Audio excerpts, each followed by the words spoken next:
Yeah, my mother told me because they were they were coming around. The FBI was asking her friends, and so she knew they were on her tail. You know what I mean? On her trail, whatever. So she told me what to say, like if they came around to bother me, because I think they'd already come around once. But this was, I don't know how old I was, maybe I was 11 or so, 12. I forget how old she was when she... Just say, I have nothing to say to you. Don't change the words at all, no matter what they say. And she made me repeat it. I have nothing to say to you. I have nothing to say to you. Those were like the magic words. I think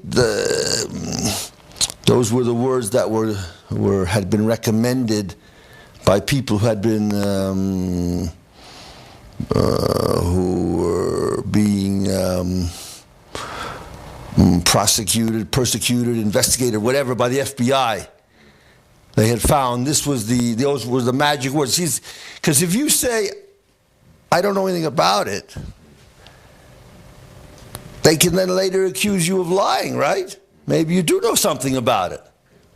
Or if you got to be very, the most innocent reply can actually get you into trouble. But first of all, it's very dirty to go around asking somebody's son or a family, to say something, supposing I did know something, I'd heard something, maybe I'd seen something, and this got my mother into trouble, and then she went to prison because of it, right? That would be a terrible thing for me, right? So what the hell are they asking a kid something like that, right? But anyway, that's just to show you what kind of bad faith they're using, no?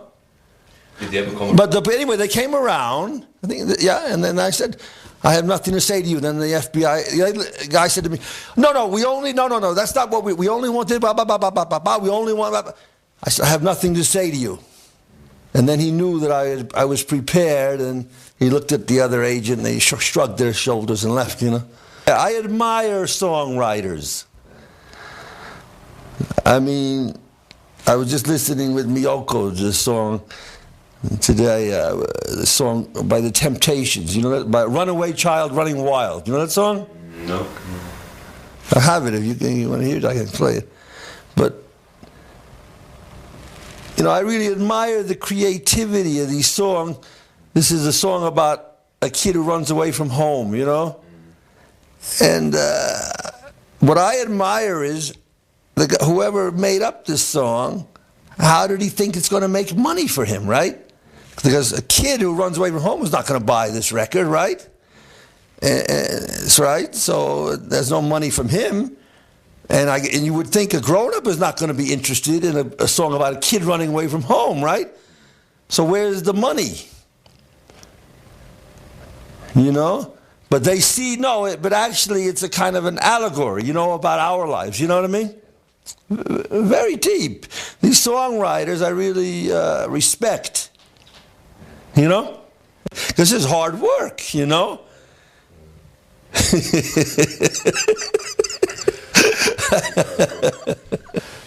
I always wanted to write some songs. I was telling Evans, Larry Evans, this was back in the 60s, I remember. I said, I listen to all these songs, and I wish I could write that, but I try to write something, I try to think of something, and I just, nothing comes out.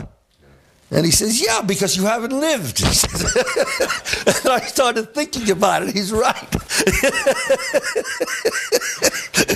This is true, But no, the thing that where do these people get these ideas?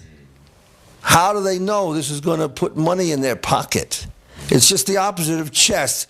Chess, you can be running up the same moves in seconds, 20 moves that's been played a million times before. It's so. I mean, I'm not saying there's no creativity in chess. Of course, there is, but it's much more structured, and you're much more difficult to get it out. It's because, but this is the creativity of pop songs I really admire. Because in a very few words, these words are as precise as a mathematical formula. You know? So that's a part of the fascination for me. If a song doesn't have good lyrics, it usually won't interest me. I'm very interested in the lyrics. But on the other hand, I'm not very interested in poetry. You're not? No, I'm not. I don't care. So, but maybe this is my substitute for poetry. I don't know. You know? It is poetry, of course. Yeah, but I'm not interested in poetry that's not set to music. It doesn't turn me on at all, and I can't remember it or anything, you know? Somehow I consider it effeminate, you know? I really don't like the chess players in general. They're not my kind of people. They are very petty. They're mean-minded, petty, small-minded, stupid. I don't care. A lot of times I listen to the radio. I listen to jazz musicians, and they really seem to love each other. But the chess players don't love each other very much at all. Part of it is the competition, and a part of it is just the kind of people who go into chess, you know? But it seems to me the people in the show business world are not as mean-minded toward each other as people in the chess world. That's my clear impression. They're more in competition with themselves to do the best they can do, rather than with other people. Maybe I'm wrong. Maybe if I were in show business, I'd find out that they're bastards too, you know. But that's my impression, you know? But I think Miyoko said something the other day which is very true. We're back, yeah? No, I was just talking about all this backbiting and mean-mindedness in the chess world, you know? But Miyoko made a perceptive remark. She says it's because the pie in chess is very small compared to, say, show business. So everybody's fighting for a piece of this small pie. I think that perhaps that's an explanation, or part of the explanation for the jealousy and backbiting among the chess players. You know, who do I look up to in history? Let me think. Who was a great man?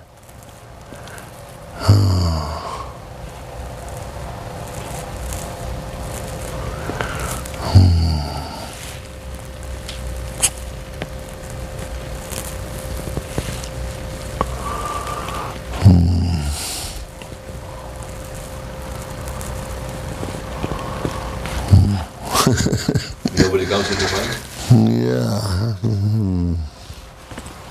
Other people might say, well, I mean, Gandhi, John F. Kennedy, Malcolm X.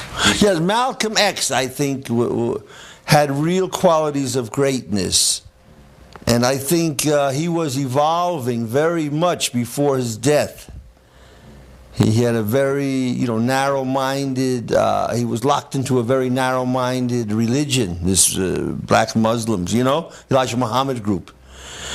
But when he broke with them, I think he was really becoming much more broad-minded. Hopefully he would even have given up Islam, although they say he would not have. But I don't really know what he would or would not have done. But the man was brilliant, But he was certainly becoming much more broad-minded than before. Because this Elijah Muhammad is a very, very narrow-minded group. They had no dancing.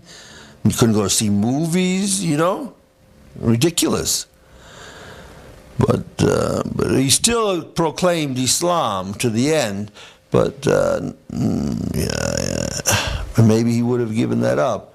I have a lot of beefs with Islam, even though I sympathize very much with all the injustices that have been done to the Arabs, and the Palestinians. I have to be honest and say I don't dig Islam at all. You know? I think that there was a very perceptive remark on the BBC a few years ago. This BBC woman, she was talking to someone from the Middle East, you know, an Arab or Iranian or whatever.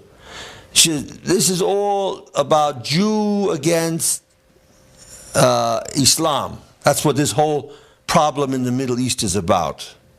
Isn't it? That's what, and the Middle East guy says, no. He says, religion has nothing to do with this. He says, the Jews want what we've got. They want our oil. They want our land. This has nothing to do with religion. And I think that's really true. Well, Sami would not want to be a part of any religion that would not allow dancing, that's for sure. Yeah. Are you a good dancer? No, I'm not. No. You don't dance? No. Well, when you were getting your titles in chess, he was getting his titles in rock dancing in Iceland as the rock king. Yeah. Probably about the same time. Yeah. 5, 6. Yeah, no, he's a great dancer, but I will match his musical knowledge any day. Oh yeah, you will. I noticed that.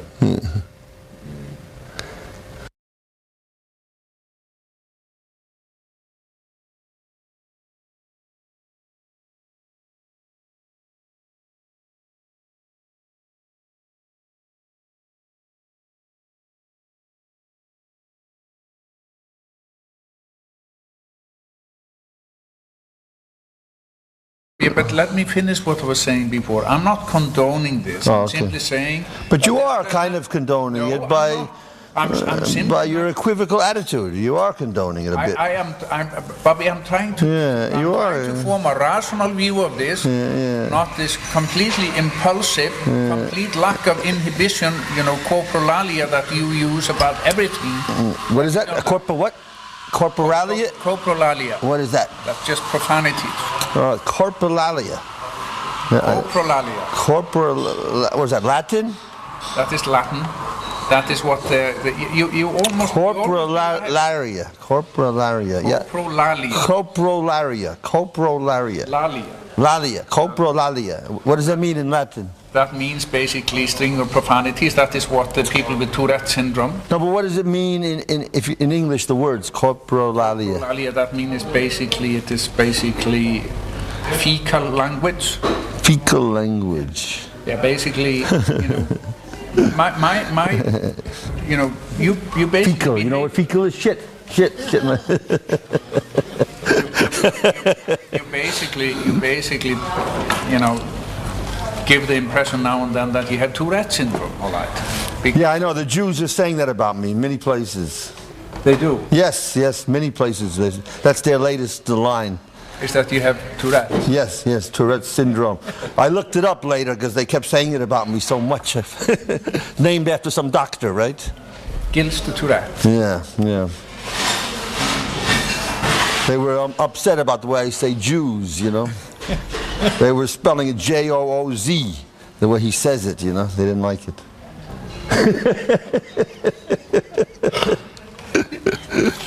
You're a piece of work. You should take, you know, Simon is really worried about it. Yeah, I know. He's really getting... Everybody's worried about it. He's getting the heat.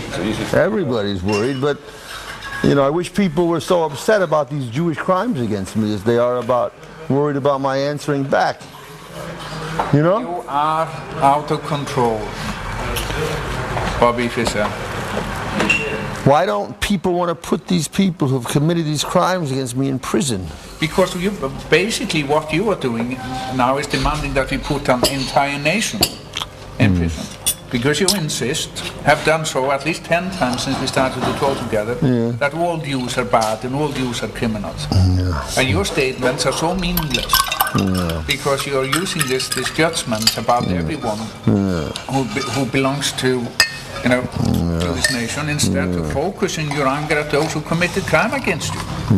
Not an entire nation. That is unfair, it is stupid, and it's ineffective. And besides that, no one is guilty unless, unless proven guilty. And it's not enough that... Nobody says that about me. Oh, yes. Really? They say, I'm saying all these things against the Jews, huh? It's wrong, you say. You are saying all these things against the Jews. I've been listening. Yeah. But they're well-founded. They're well-founded, Well-founded? They are not well-founded. To say that all Jews are bad, how is that well-founded? That's just bullshit. I explained to you... You did not explain anything to me. This is just utter, thorough, unadulterated bullshit. I explained to you, Carrie, that if the good Jews, right? Why aren't the good Jews talking against the bad Jews, the so-called good Jews out there? Oh, yes, there are. Very good people, wonderful people. Yeah, but why aren't they talking against... Absolutely unbelievable. Why aren't the good Jews screaming against the bad Jews? Probably because they do not agree with you that they are necessarily bad. Then they're not such good Jews. They are not good Jews because they do not agree with you. That's a strange criteria. No.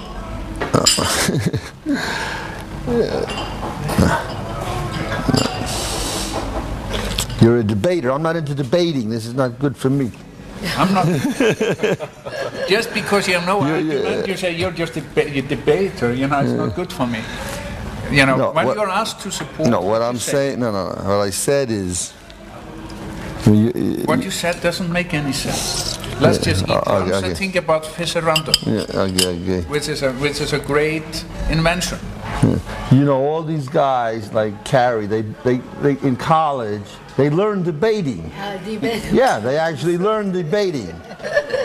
How to superficially win an argument, how to make the other guy look like a dummy. I am not into that. Bobby, you're saying that I am superficially winning this argument and you are profoundly losing it. Is that what you're saying? No. Again, this is debating society tricks. Like a joke. Yeah, John also is into debating and all these people have been to college, But if you're a public figure, right, you lose certain rights. And you claim that you're a public figure. And you are. And you want to enjoy the benefits of it, but you don't want to pay the price for it. No. The point is, these big companies, they're obsessive about their so-called rights, no? They've got all these rights, intellectual property rights, no? Which are endless, right? Nobody can touch their rights. But they trample on other people's intellectual property rights all the time. They don't. They do. No, you don't have intellectual property right to your name. You don't have intellectual property rights. Let's move on to another subject. The U.S. government gave Learning International the right, the trademark of Bobby Fischer Teaches Chess, right? What do you say to that? Is that correct? No. But they did it. I find that peculiar. Well, I mean, supposing I wrote to the U.S. government, and I said to the U.S. government, I want to trademark Tiger Woods plays golf, or Tiger Woods teaches golf, or something, right? What do you think of the chances of them giving it to me? Nil, right? They say, who are you to suck Tiger Woods' blood? You don't even play golf. Why should you make money from Tiger Woods? I find this very implausible that they granted a company. Look, go get the CD-ROM. Bobby Fischer Teaches Chess. It says it right there.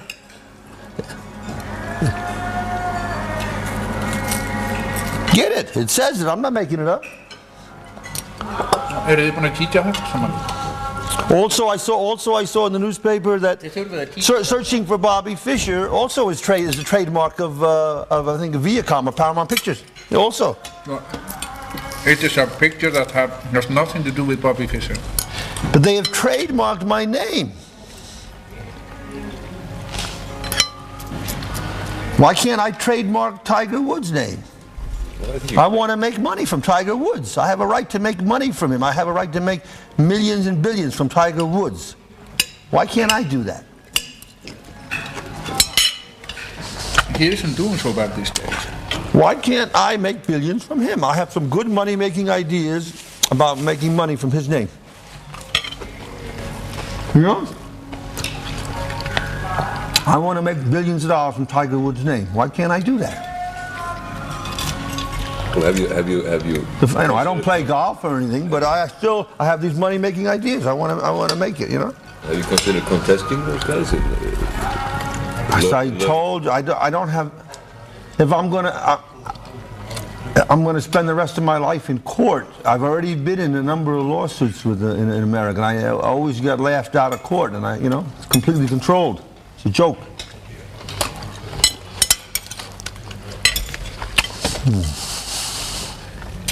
I want to make money from Tiger Woods. Why can't I make money from him?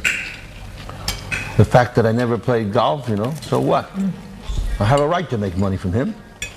Just like Viacom has a right to make money from me. No? To me, Huh? You're very quiet now. Now you're getting very quiet. no, but just eating. To me, you're beginning to sound like an unhappy, frustrated old man who is completely obsessed with the possibility that someone has made him money by using your name, and you somehow feel that you need to get even. This is uninteresting. This is not particularly endearing. What would the press say about me if I tried to make money from Tiger Woods' name? They would say, Fischer is a parasite, he's a disgusting person. Why doesn't he find a way to make money from playing chess or from doing something on his own? Why does he want to suck Tiger Woods' blood? Right? That's what they would say. But nobody says that about Viacom or Paramount Pictures, right? Huh?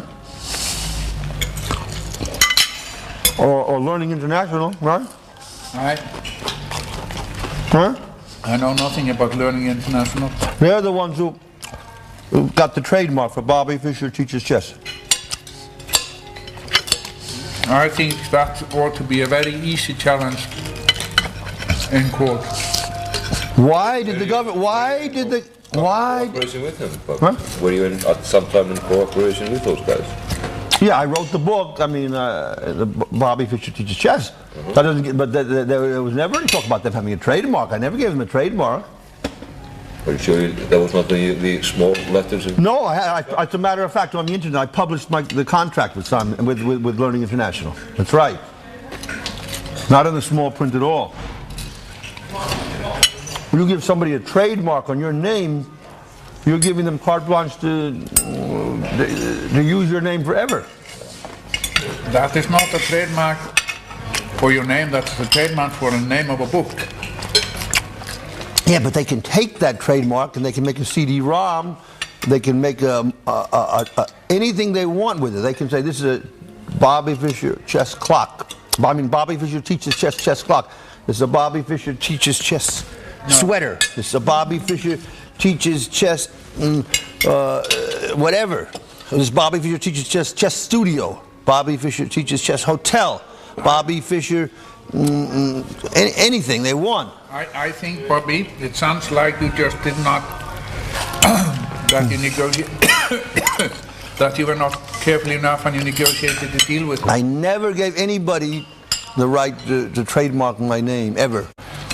Don't you think that approximately a month would be a good time for this random with Chesterton? Yeah, if it can be done. The quicker the better. If it can be done quickly, yeah. It can be done quickly. If it can be, yeah.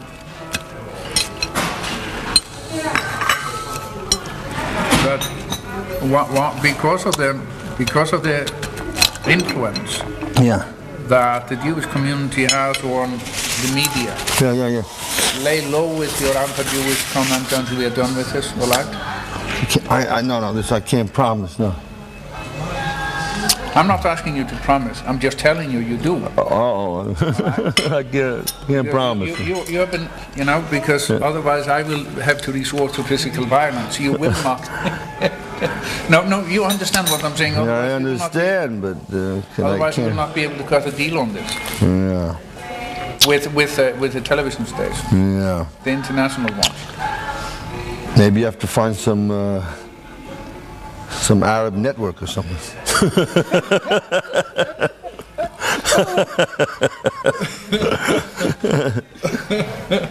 So he had not lost his sense of humor. That's for sure. But how much money will he get? We need to, you know. No, I'm serious. I don't think you can count on any of these type, Western networks for money. No. I'm not counting on them for money. I'm counting on them for distribution. Yeah. There are, the value in all of this lies in so many places. Yeah. It lies in the direct monetary value of what you get out of it, and then it lies in the sort of intangible value that lies in the distribution because of the next match that you want to play. I've never understood these things, precisely, very well, I just understand these things very generally, you know what I mean? Yeah, but when you're starting this, Yeah. it's extraordinarily more important than exactly the sum of money you would get for the first match. It's the exposure that the match is going to get. Yeah. Because that creates value for the next match. Well, it's very important to promote this game. I think this game is very exciting. It will catch on. The interest in it will catch on. As soon as Once they see it, As soon as you have played these two games, Yeah. these two matches, the Hjartarson and then the Karpov or Kasparov, this will catch on like wildflower. No, I think it'll catch on like wildfire right away. As soon as people start to see the games, how exciting this new chess is. And as I say, you have a diagram in the newspaper before every game.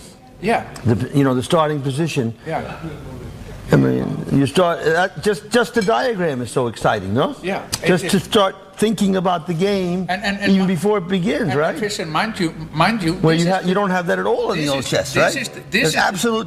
Who gives a damn about the old starting position, right? It's so old hat. It's so boring, right? This is also an equalizer. Remember, this is an equalizer. This is going to make people much more even.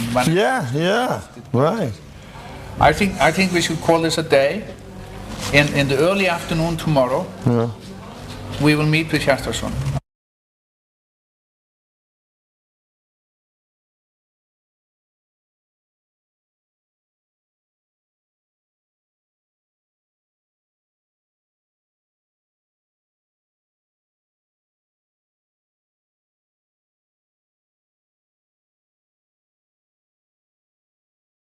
I went to Bobby, and the day we came, an incident happens. That was regarding food,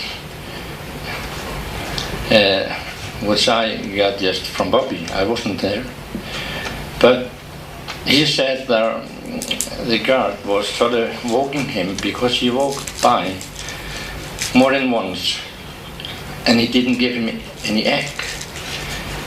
And he said when he walked there a second or third time by the door, could I have another egg?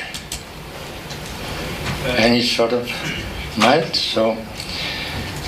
Just to clarify that, Bobby was being sarcastic. Normally you're supposed to get an egg as part of your breakfast in the prison, and yes. he didn't get it, and then to point out how unhappy he was, he said, "Can I get another egg?" Yes, that's it. So he was something revolting him. So Bobby is a man of temper, as you probably all know. So I understood that he put his hand out a little. He was in his cellar, that I understood, and grabbed in the breast and shirt of the prisoner guard. And when he went back, he turned his shirt. And about a few moments later, it came. He said 14 or 15 guards, whole army, and took him and pushed him down and dragged him to the next cellar, was a solitary room with no windows or anything. And he was down there in the floor with plenty of people, guards holding him. And then came some person, older person, he said, that he didn't know, probably the boss of those prison guards. And he said, "You're a prisoner here, you should do like you're told," and a few other things or something. And Bobby said, yes, okay. And somehow his arms got loose and he smacked him in the face. And he said, "I probably broke his nose, I don't know, but I heard he went to the hospital." That is just what he said, and I hope I wasn't told this in confidence, because otherwise I would have kept it to myself. But I always think it's good to be honest and told right thing. I don't have to beat around the bush. I just tell you how it goes.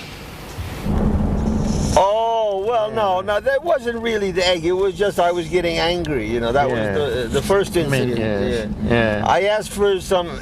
I woke up on the wrong side of the bed, you know? Yes, that's right. So then I said, "I want 2 eggs," which I normally was shouting at them, you know? Yes. And then, well, there was some commotion, and somehow I didn't get any egg, you know? Yeah, right, yes. And they were walking down, and then I grabbed one through the bars. I grabbed a guard. Yes. And I pulled him up against the door, you know? Yeah. Then he bumped into the door, and then as he's falling back, my hand is in his pocket. Shirt, yeah. So his shirt rips down, you know? Okay, yes. Then he got upset about his shirt. Yes. And then they came into my cell, like 10, 15 guards. Yes. Took me to closed room or to an isolation room very nearby. Carried me into an isolation room. So then they were holding me down, and then like this old little Japanese guy says, he says, "You are a prisoner. You will do everything we tell you. Do you understand that? You will never disobey us. Do you understand that?" I say, "Yeah." Then they all let go. Then I punched one of the guards in the face, you know, very hard. Yeah. And then they were very vicious. They put my hands behind my back in some kind of arm cuff, not just a handcuff. No, the arm very cuff painful to hang you up. Very high up. And like double. And one of them was very tight. 2 of them were tight here, and they were cutting the circulation for about an hour and a half. Blood, Oh, Jesus Christ. And then after about an hour and a half, they loosened it a little bit. But they took it off after about 2 hours. Just tortured me for no reason, you know, because they had left the cell, and they could have taken off these arm cuffs through the window. They have like a hole there, you know? Yeah, right, yes.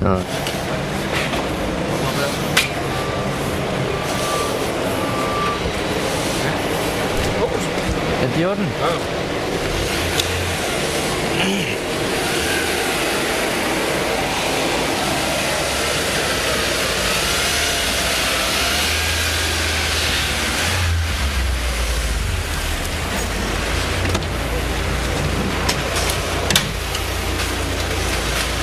Hello, my friends.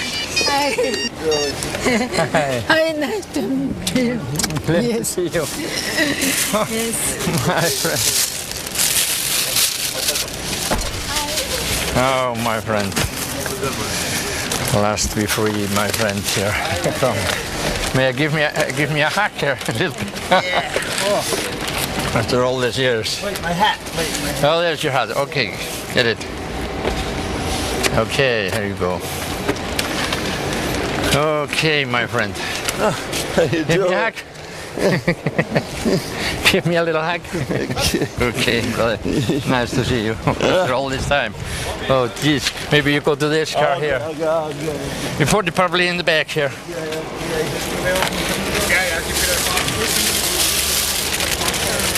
This one here. Okay, last we are here. Much of the battle was won. Oh, my friend. Nice to see you. Oh, my friend. Okay. Yeah, I think we sit down here. That's really from the embassy. Okay. Thank you, sir. Tusind tak, det her. Tusind tak. Jeg er kollega. Jeg vil policy for job. Jeg er chief inspector in station i Vesterbyen. But I Mr. Mayo pensionister. Okay. Vi skal lige have hans bagage, det kommer lige om lidt, så er vi klar, så kan I bare køre. Ja, det er der. Fun. I believe in having fun. I know what you mean. I know.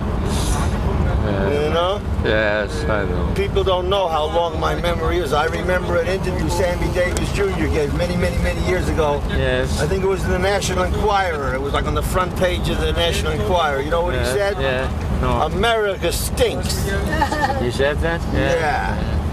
He said, I'm getting out of this damn country. He was just talking about, you know, all the crime and everything. You know? Yeah, right. Okay. Yeah, Sammy Davis Jr. was one of the greatest entertainers who ever lived, I think. Yeah, he was great. He was yeah. great dancer, he was great singer. He was fantastic. He was one of the greatest. He was a wonderful man. Yes, he was a wonderful man. We are agreeing on that. Mimic, singer, dancer, that's right, talk show host, actor, everything. Everything. He was so much talented. I never seen anyone like it. And a good singer too, you know. Very good, very good. I wish I got my toes where he had his heels. You know? He was so great. You know? Yeah, he was. I liked him. Yeah, I liked him too, awful lot. Some guy was telling a very nasty joke about him in Las Vegas. Some Jew. Yeah. He says, "You think you've got problems?" He says, "Sammy Davis Jr." Yeah. He says. He says he's black. Nothing wrong with one eye. One eye, yes. He's Jewish, and he's a midget. Did he say that wrong? You know, said that David Fry, that Jewish comedian.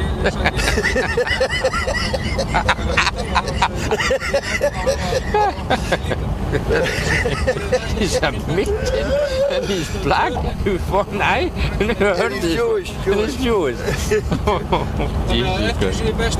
No, but I really like him. I like him too, awful lot. Oh, I like his song. You know what his song was? His big hit? You know what? It's my motto. You know, what's his name? Frank Sinatra, right? Frank He has Sinatra, My Way, right? My Way, and Gene Martin. Right, but I prefer Sammy Davis' Jr. song better. Right, You know what his signature song was? No, what was that? I don't remember. Frank Sinatra's... No. Frank Sinatra sang My Way, right? Everybody knows that song. But Yes, Sammy that's Davis right. Jr. song was better. Sammy Davis Jr. song was I Gotta Be Me. Remember that? Huh? I gotta be me, I gotta be free. To do it or die, I gotta be me. I can't be right for somebody else if I'm not right for me. Okay. Remember that song? I think that's better than My Way. Yes, I haven't. Yeah. I might have it at home. I might. If I don't, I might get it buy on it. somewhere. Yes, pretty sure. Some of the Gene Martin songs are really good stuff. I really liked him as well. You know, he was the Rat Pack. Rat Pack. Yes, that's right. When the moon hits you, your eyes like a big abyss of pilots amore. When the sun beating to shine, when you had too much wine, that's amore. Ting-a-ling, ting-a-ling-a-ling, ting-a-ling-a-ling, Isabella. But you sing ding-ling-a-ling, ba-ba-da-da-dee-ba-ba-bee. Then he said, when you walk down the street with when you walk down the street with a smile on your face. A smile on your face. Si, signore, back in old Napoli. Yeah, back in what the we old call Napoli. That's amore. No, that's what they call amore.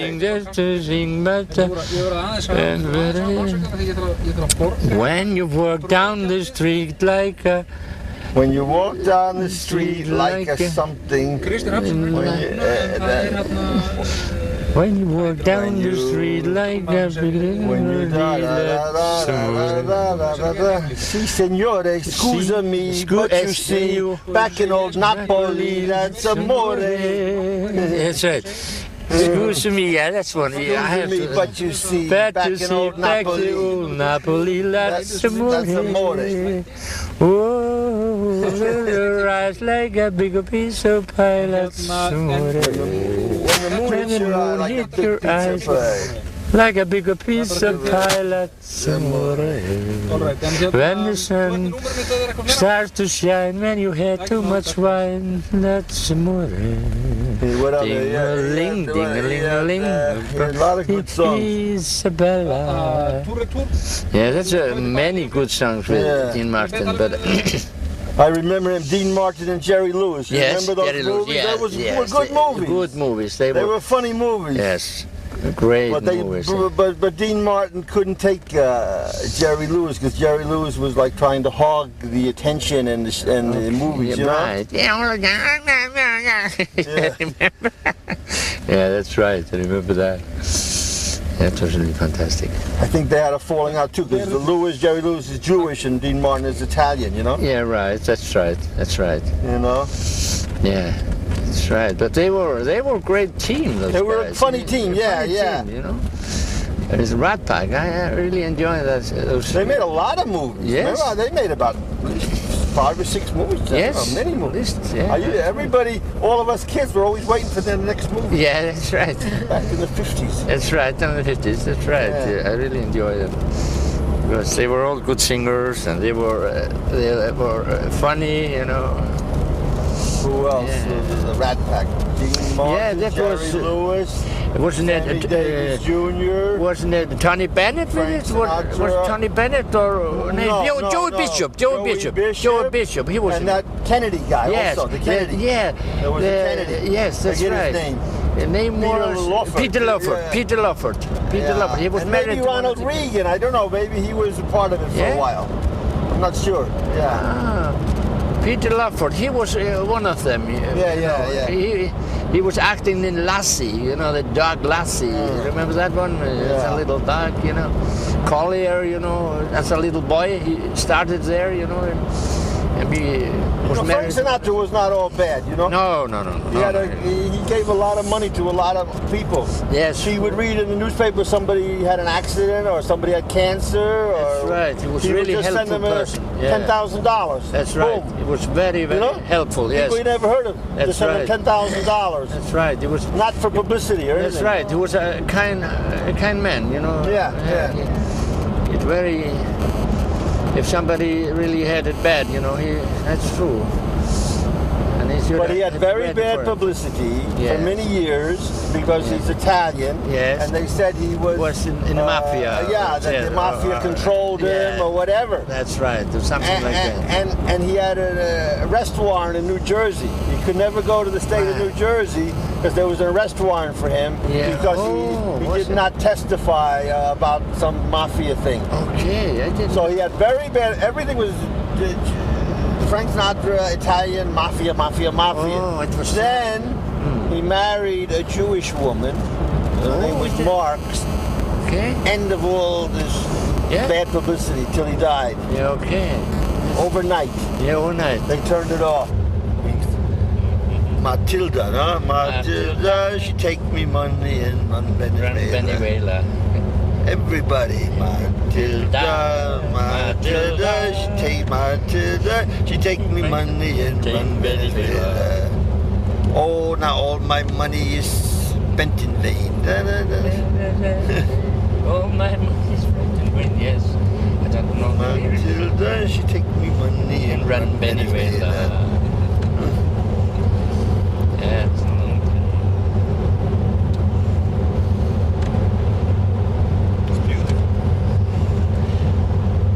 Like that song "We Are the World." I was watching the video in the prison.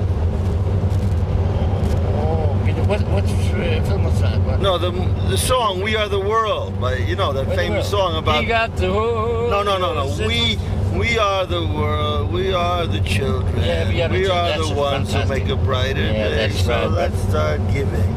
Yeah, that's right. They had everybody singing that. Yes, they that was fantastic. Yes. They had, So you, they had Ray Charles, Bob Dylan, Yes, all Bruce the greatest. Springsteen, Yes. everybody. They had everybody about, was alive, you know, of the best. You know. Yes, I remember that one.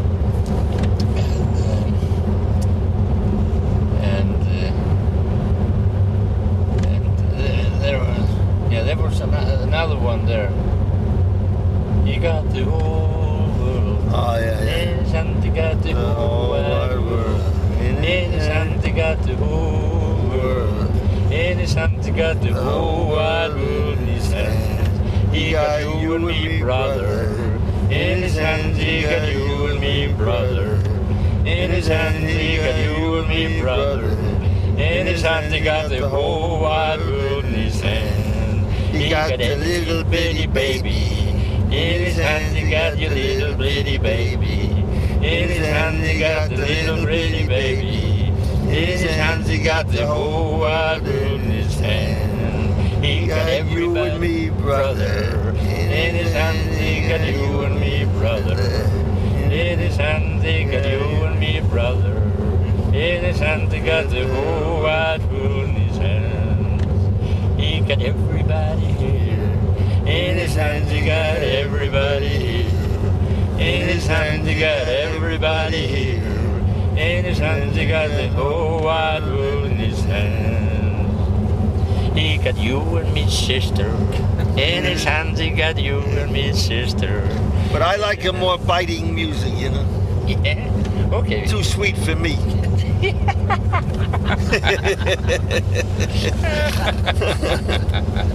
Okay, we found something more. What's your favorite? Right, you go. Well, I have so many, you know. Dylan or Yeah, I like to. You ever hear of Chuck Jackson? Chuck Jackson.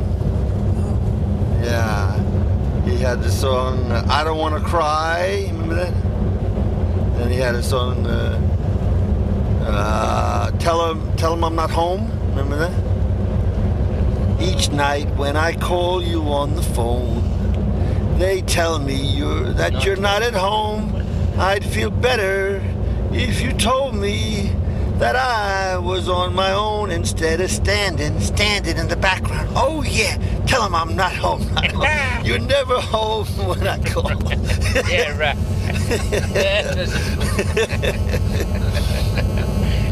That's a good one. I like the, you know, what song you like? You like that Funny, Familiar, Forgotten Feelings? You know that one?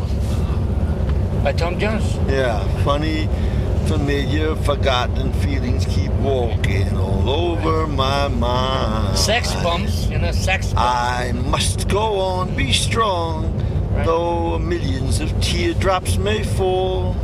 Before those funny, familiar, forgotten feelings stop walking all over my mind. Yeah.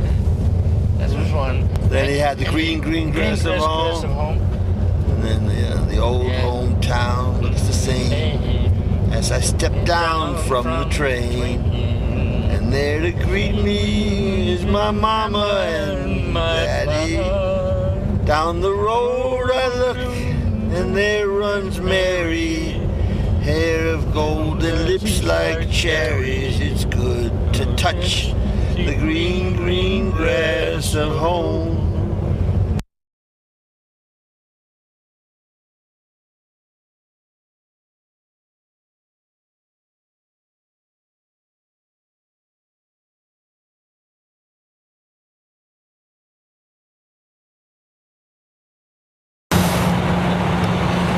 Oh yeah. They don't want people to get the picture. Yeah. So they shut up talking about "Don't you me." You understand? Yep. In other words, they don't say Michael Jackson is a very bad person and he should be convicted of this child molestation because he said "Don't you me" in a song. They're too smart now. Now, before they made a big story out of it. But now they're at a different stage. Now they're really going after him, and they don't want people to get the picture, to see the real motivation. Right. You know? And then I explained about all the plastic surgery. I explained how he is not guilty for this because he's mentally and emotionally ill. The doctors had no right to do this to him. The doctors had no right to do this to him, even if he wanted it, because he's mentally and emotionally ill. If you come to me and say, Bobby, push me out the window, I'll give you $1,000, I'm not going to do it. I'll try to tell you to get some help, you know? That's what they had to tell Michael Jackson. Right. But there was a stinking American movie about the Gulf War I with George Clooney. And then one of the soldiers makes a speech in there condemning Michael Jackson for the surgery. He did it to himself. I didn't see that. Yes, Gulf War I. I don't know the name of the movie, but it was about Gulf War I starring George Clooney. So, you know, this is a very sad case, Michael Jackson. Because I think he's a very nice person. This is so damn commonplace in America. This is happening 1,000 times tonight while we're talking in Hollywood. They call these guys chicken hawks, you know? Chicken hawks. One class. You know? They go for young kids, you know? We were thinking, Bobby, if you could go and take a short interview before we eat. Just to Okay. Is that okay? Do you need maybe more light? Do we have any more lights? Okay. You have a napkin? A napkin? Yeah. Napkin, yeah. A napkin? I can take it. Okay. Very good. Okay. Very good. And we have all of those on, so that's the maximum we have. Right. Do you think that the US government will keep coming after you, or will they give up now that you have become an Icelandic citizen? Yeah, that's the question now, no? What do you think? I'm not sure, but if I know the Jews in the U.S., they may lay off for a while, and then they like sneak attacks. They may lay off until things die down, and then they may come at me with some attack I don't expect, you know? Or they may continue now, because Bush is crazy, obviously, and the Jews behind him. I really don't know, you know? Might let you go. Might stop it. No, they will not let me go. I mean, they may. No, they won't let me go. They will. The most they might do is stop now, because it's already gotten some publicity, you know, bad publicity for them. But at a future time, they will try something. I don't know what it will be. Could be anything, you know. There are a lot of ways to finish somebody. By the way, does it sort of bring any change to your state of mind that you have now become an Icelander instead of American? Which you have been Well, I'm still an American, they say, the Americans. So I guess, are you allowed to have dual citizenship? Yes, that's right. Yeah, but no, I'm very happy to be an Icelander because, first of all, I've had all this trouble with America all these years, right? But secondly, it's dangerous to be an American now. Whenever I checked into a hotel, you know, showed my American passport, I'm always wondering, maybe these people here are connected to some Muslims, and they're going to say he's an American here, and I'll get killed or kidnapped or something, because they may think I'm against the Muslim people or whatever, you know? It's dangerous to be an American now. Huh? It's dangerous to check into a hotel and just say, I'm an American. Because you're better off saying you're an Icelander. Yeah, much better. Much better. What are your plans, let's say, for the next months or even years? Are you planning to residing in Iceland, or are you planning to moving somewhere else or move around? I hope to spend time in Iceland, but I like to move around. I wouldn't, you know, spend all year in Iceland, I don't think. Yeah. Free man. There is a strange, or not a strange maybe, but as a grandmaster in Iceland, according to law, you are entitled to a salary. And every Icelandic grandmaster in chess, they've been paid salaries, provided that you do some teaching in chess, or even possibly play for Iceland and then No, I hate chess very much. No, I don't need the money. No, I don't need it. I'll wait. I'll skip it. So you're not. I hate chess. Really. You hate chess? Yeah. So you're not planning on claiming the grandmaster salary? And No. Why do you hate chess? Being probably and possibly the best chess player ever. Because I know what chess is all about. Yeah. It's all about memorization. It's all about prearrangement. But creativity. Yeah, creativity is lower down on the list.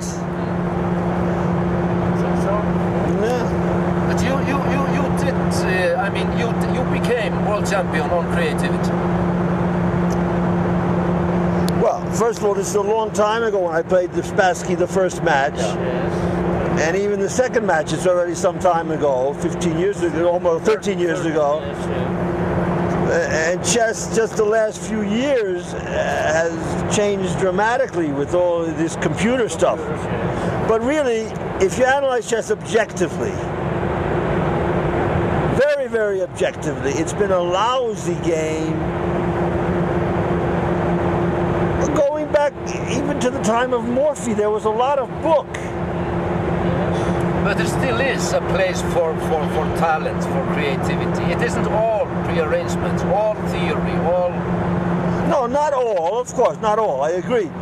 But why do you want to get involved with something that is mainly rote and prearrangement? You know, obviously it's not all, that, but the creativity is like maybe number 3 on the list. The first is prearrangement, and the memorization, and then comes creativity. Opposed to Fischer random, then you sort of put creativity first. Right. Now let me explain something about Fischer random. I've never made any claims that this is the greatest thing, since puffed wheat or whatever. You know what I mean? I never made any claim saying that this is perfect. What I say is it's much better than the old chess. Now, for example, let's say you could have 1 million chess-like games, right? Maybe 1 million of them, or 10 million would be better than Fischer random. But the point about Fischer random is it's basically the same as the old chess, except you get rid of the theory, and it's very easy to remember the rules. That's my point. You see? Now, I was just looking at a book Sammy gave me, this book about Capablanca. Yes. Capablanca had a very interesting game that he proposed. I think it was 10 by 10 or something. And it had 2 kings and extra pieces, and you win the game by mating either of your opponent's kings. And it looked like a very creative game, and maybe much better than Fischer random, but it looked very intimidating, even for me, right? Yeah. The top chess player. It looked very intimidating. All these extra pieces, huge board, 2 kings. If it intimidates me, I think it will intimidate the average person much more. So there are a lot of games that you can come up with that have practical defects, not creative defects, but just defects in terms of discouraging people to learn them. You see, that's my point about Fischer random. You can learn Fischer random in 10 seconds practically. So there is no impediment. You have the same pieces, the same board. All you have to do is get an electronic shuffler, and in 1 second you have a position. But of course, you could create more creative games than Fischer random. Maybe, an extra piece or a bigger board and all kind of things. But my idea, people think I'm anti-chess. No, I'm not anti-chess. I'm pro-chess. I'm trying to keep it alive. It's just the reverse. It's very I'm not coming up with anything radical at all. I asked 2 Icelandic grandmasters the other day who was the best chess player ever in the history of chess. And they both said they contemplated, and I asked them objectively speaking, and they both said Bobby Fischer is the best player ever. Do you agree with that assumption? I want to get back to Fischer random. Don't want to answer this one? Are you the best player ever that ever was? Well, obviously I think so, right? Yeah. I mean, during the match, you beat Timon of 7-0. You beat Larsen 6-0. Nobody has ever done but first that of all, you have to understand something about chess. Of course, I'm better than Morphy. Why am I better than Morphy? I know, I don't say I have more talent than him, I just know much more theory, right? If he came back today and he could not open a book, let's say, right? He would do badly against, even against masters, maybe. That has nothing to do with his talent, though, right? So when you say, I'm better than so, doesn't mean anything. Because of all this theory in chess. But now, if you were to say, am I the most talented player, that's something else. Are you the most talented player? Well, again, I think so. But maybe, that's just my opinion. Morphy was fantastic, Capablanca was fantastic. What about later? World champions, Kasparov? But, as I said, I don't like to delve too much into the old chess. Right. Because I hate it so much. I feel by delving into it, I'm promoting it in some way. I don't want to promote this goddamn game. My only interest in the old chess, I have only one interest. To expose the prearrangement. People are living in a dream world. But don't you think it's paradoxical coming from the best player that ever was, and now saying it is the most... Life is like that, no? Yeah. There's one question that I've always wanted to ask you, given the opportunity. It's not really paradoxical. Chess is basically a search for truth, right? So I'm searching for the truth. The truth is chess is no good anymore. Okay. So that's an honest opinion. Huh? On the table when you're playing the chess. Chess is no good, and it hasn't been a good game objectively for 150 years since all this theory developed. It was a good game maybe 200 years ago in the time of who's that guy who developed the pawns theory? What's his name? The Frenchman. So you're saying that already when you became world champion, that already by then it was a bad game? Yes, it was a bad game, but on the other hand, it wasn't as bad as today. No comparison, but it was a bad game. But at the time, I was fired with ambition because to win, and I was willing to overcome all of these idiotic obstacles in the way of that block a talented person from winning. But now, you see, as you get older, right? What do they say? You have to get. What is the point? As you get older, if you don't get better, you have to get smarter, no? Yeah. I'm much smarter now than I was then, Much, much smarter. Now, I don't want to do things the hard way. Why do things the hard way when there's an easier, better way? Did you gradually, you were quoted as a young man as saying... The old chess is you're banging your head against the wall with this theory that you were trying to find some little improvement on move, 18 or 20. It's ridiculous. It gets harder and harder and harder. You need more and more computers. You need more and more people working for you. And less and less talent. Yeah, and less creative. Yeah, you know, it's ridiculous. Enjoyment, everything. Why? Why? Did you gradually start to hate chess, or did it come suddenly? Oh, that's a good question again. Did I gradually? I think it came gradually, but then at a certain point, I mean, I was hating it, but I didn't know it. You know what I mean? Because I was still trying to make it work. You know? But then now I realized I was gradually hating it, you know, all along. There's one question that I've always wanted to ask. Yeah. You basically stopped playing competitive chess already in 1972. Yeah. Well, for 20 years. Yeah. Do you regret stopping? Do you regret not having defended your title against Anatoly Karpov in 1975? No. No regrets? That I offered perfectly fair conditions. He refused to play me. Yeah. My conditions were absolutely fair. It's all lies. Yeah. For example, Capablanca played Alekhine, right? Yeah. In what was 27? Around there, 28? I don't know. Okay. That match was the first player to win 6 games, right? Right? Yes. If the match was tied 5-5, Capablanca would retain the title. Yeah. So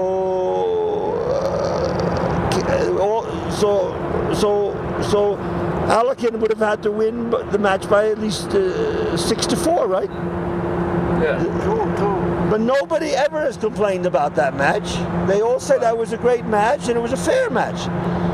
My conditions were much fairer for the challenger. He had to be beaten 9 times to lose his chance to become world champion in the match. Absolutely fair conditions. Ridiculously fair conditions. Almost everyone is sure that even under the conditions that you refuse to play, you would have won him. Have you never felt regret not defending your title against him? Well, apart from the conditions, I mean, irrespective of them. I say, I don't like the way you put it. He refused to play me. I'm the champion. Yeah, I know. You know. The whole thing was absurd. It's only one void. It fell on one void, you know. Well, no. First of all, I talked to Fred Kramer later. Yeah. He told me I won this vote in Amsterdam. Yeah, okay. Yes, but because if you will recall, they never published the breakdown of the vote. Okay. They never said how each country voted on my conditions. And he says, I won the vote. They just said I lost it. I thought you lost it by 1. That's what the press says, yes. But he said it's not true because they never published how every country voted. He says, I actually won the vote. They're just lying. Well, let's get back to this prearrangement, okay? If I had written my book about Karpov and Kasparov as I had intended before the Jews stole all my files, you would understand what a rotten game chess is. If you realize the extent of the prearrangement, you wouldn't have any regrets about what, you know, throwing out the old game yourself. Politics, the rotten politics of chess. The prearrangement is on, it's almost all prearranged now at the higher level. It's all prearranged. I am not exaggerating this. This first Karpov-Kasparov match was prearranged move by move. Every move of every game. There's no question about this. All through the match? Yes, and I believe all of the Karpov-Kasparov matches were prearranged move by move. Every move, every game. But there's no question the first match was. I studied that match intently. And I still intend to write a book about it, even though the dirty Jews stole all my files. I had I had several boxes full of books on it. I had every game annotated about 18 different ways. I had about 8 or 9 books on the match, and then I had about 10 magazines that had every game annotated also. So I had maybe, I had about 8, I had every game annotated from 18, fully annotated from 18 different sources. Plus I had a lot of other books, supplementary books, regarding the match. All this has been stolen by the filthy Jews at Beacons, and also when my mother died, they stole the books I had with her. We're talking about many dozens of books. So you think it's possible to prove that the match was prearranged? Yes, yes. It's obviously prearranged. No question. Look, unless you think I'm crazy, which I'm not, the Jews say I'm crazy, I'm not, I'm perfectly sane. Anybody can analyze my voice, and you will see I'm telling the truth. Now ask the Jew bastard Kasparov, or ask Karpov, is their match prearranged? Ask it live. In the same conditions as this. You will see they are lying. You will see they are lying. Any half-assed expert will be able to tell you they're lying. With any kind of, even without a voice lie detector, but especially with a voice lie detector, you know? They are lying. It's obviously prearranged, the first match. So plain.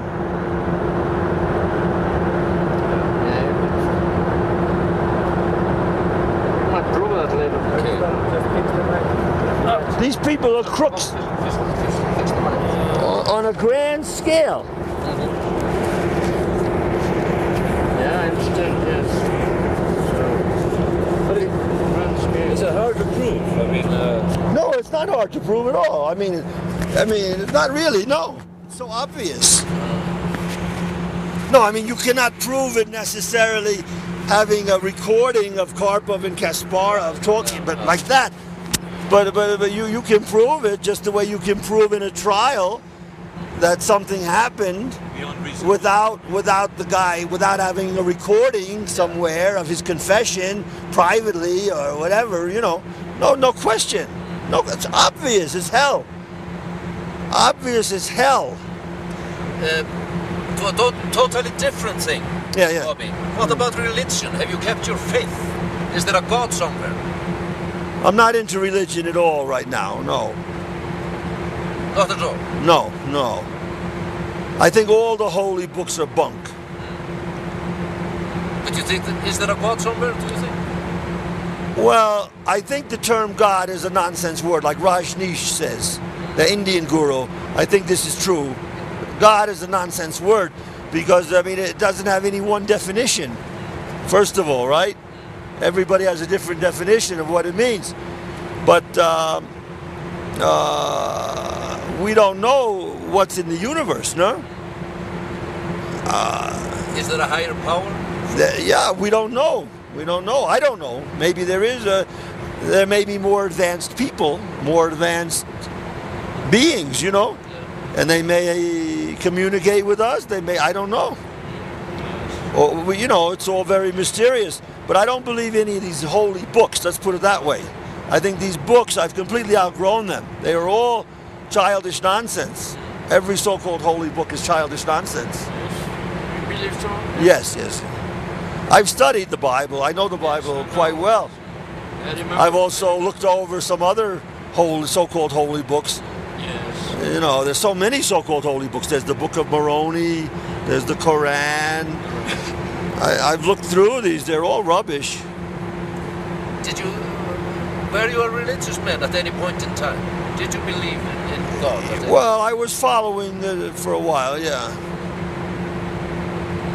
Not anymore? No. It's very simplistic, you know. Too simplistic.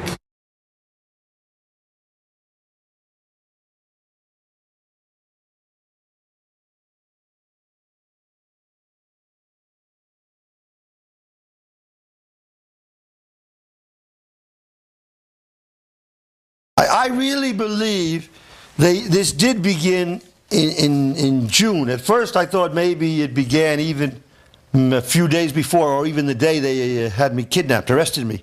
But I think it probably did begin in June 2004. Because I was going with Miyoko. We go to coffee shops for tea, you know? And I started to notice some strange people, old guys, sitting around just endlessly. They had like a briefcase, they seemed well dressed, doing nothing when I was there. And this happened more than once. Didn't just happen once. Once you let it go. But it was happening continuously, starting around early June. And I started to wonder, well, maybe I thought these were either journalists, or I didn't know, some kind of secret police or whatever. I didn't know what the hell was going on. But you have to live your life, right? So you have to ignore these things, right?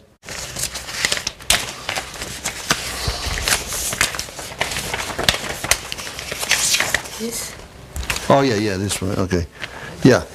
The only thing they could possibly be talking about when they say my passport is revoked.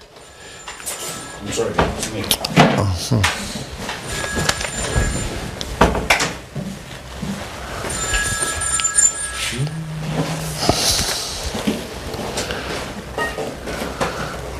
The only thing they possibly could be talking about, I think, is this December 11th, 2003 letter from Theodore Allegra. He's the consul of the United States of America of the U.S. Embassy in Manila, the Philippines.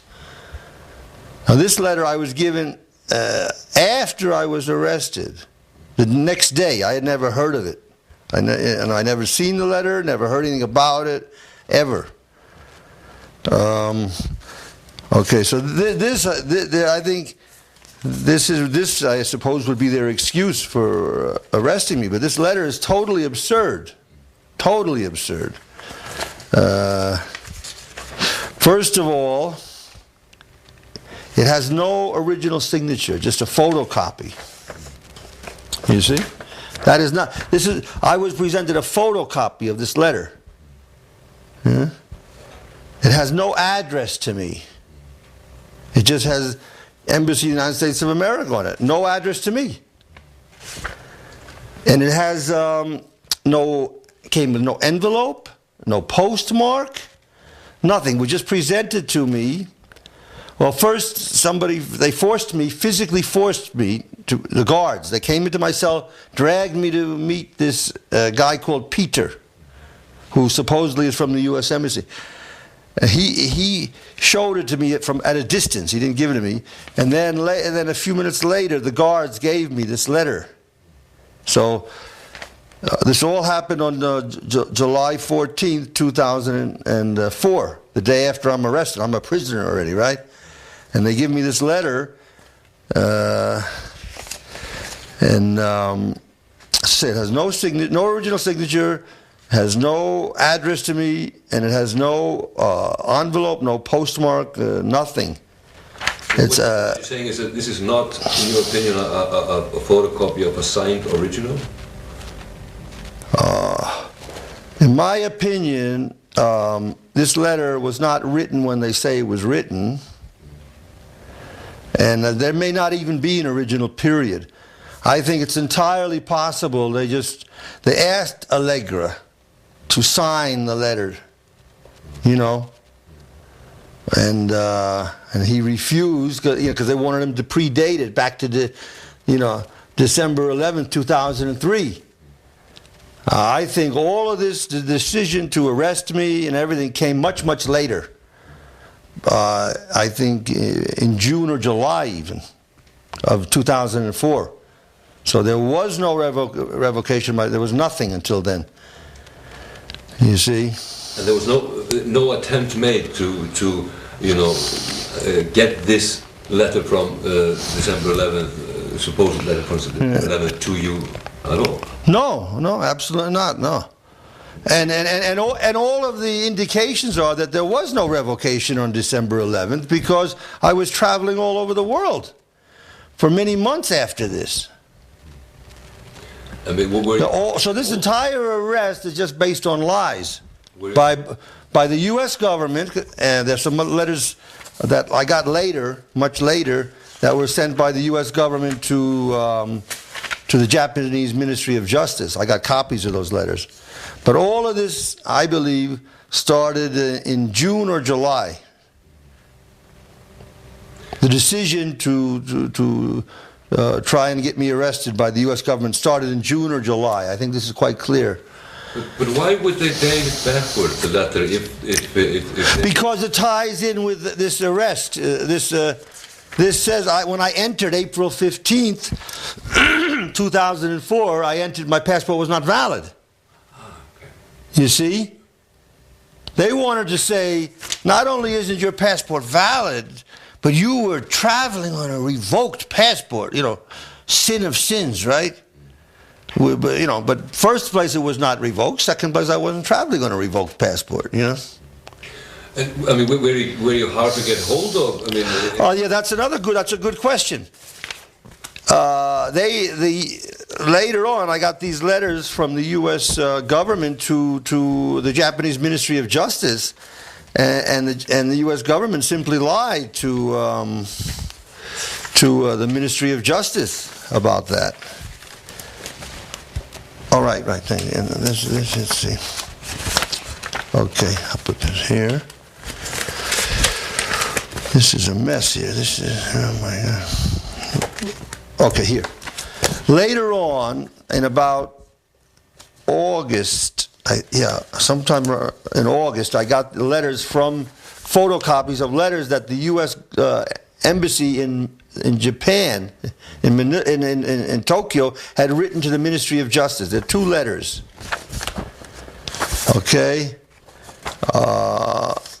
The first letter was allegedly written June 8th, 2004, to the Director General, Immigration Bureau, Ministry of Justice, Tokyo, Japan. The second letter was allegedly written August 11th, 2004. See, so the first letter was written before I was arrested. Actually, it was kidnapped by the Japanese government.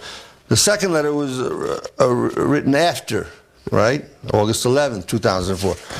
But in the August 11th letter, 2004, this August 11th letter, 2004, for the Embassy of the United States of America to the Director General, Immigration Bureau, Ministry of Justice. Dear Director General, I am writing in response to the inquiries made to us on August 10th regarding the U.S. government's revocation of the U.S. passport issued to Robert James Fischer. Okay, so they're writing to the Japanese government. I guess the Japanese government had some questions for them, but here they just tell a flat-out lie. It says Mr. Fischer's passport was properly revoked on November 21st, 2003. Actually, they're claiming that it was revoked on November 21st, 2003, and then I was notified on December 11th, 2003. I guess that's what they're claiming, okay? Mr. Fischer's passport was properly revoked on November 21st, 2003, prior to his April 15th entry into Japan. However, we were unable to properly advise him of the revocation until he was located in Japan on July 14th, 2004. That's the day after I'm arrested, see? I mean, kidnapped, arrested. But later on, this was, I think, October 15th, 2004, they had an alleged passport hearing in the prison where I was, which I did not attend because I had written them telling them before I would attend such a passport hearing, I had to be freed from my illegal detention. I had to get back my destroyed passport, and I had to get issued a new passport. You see, the idea would be to set a level playing field. Okay, but they refused, and they went ahead with this hearing, but I did not attend. My lawyer attended, but not only to protest that this was not a legitimate hearing. You see? Now, but any event, something good came out of the hearing because the U.S. government gave several exhibits. And one of the exhibits completely destroyed their case. I mean, they had no case at all, but I mean, what case they pretended to have, let's say. This is a copy of my 1997 passport application that I made in Bern, Switzerland, to get my passport that was later on destroyed. See, and on this passport application, this was made. I think it was January 24th, 1997. Okay, on the application, I gave my PO box. You know, this is a bad copy, but anyway, you can see PO Box 50917, Pasadena, California 91105, USA. So they had an easy way to notify me all along. If they had this Allegra letter, why didn't they just send it to my PO box, right? What more natural place to send me a letter revoking my passport than to the address I gave on my passport application, right? But they didn't send it there. And they admit they didn't send it there because they say we were unable to properly notify him until he was located in Japan on July 14, 2005.